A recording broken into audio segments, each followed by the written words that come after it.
Ang dalawang lalaking na link kay Atasha Mulak. Noong nakaraang taon kumalat ang tsismis na si Pasig City Mayor Vico Soto ang nobyo ni Atasha at di umano'y nabuntis siya nito.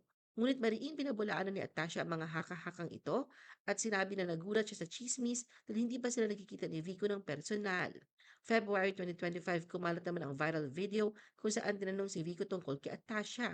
Sa video, nagtaka si Vico nang tanungin siya kung nasaan si Aga nang malaman niyang tinutukoy pala si Atasha.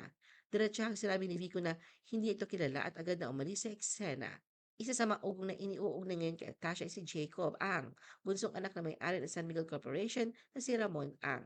Nagsimula ang espekulasyon na mapansin ng mga netizens ang pag-repost ni Jake ng Instagram stories ni Atasha, lalo na noong inilabas ang trailer ng Bad Genius, ang TV series kung saan bida si Atasha.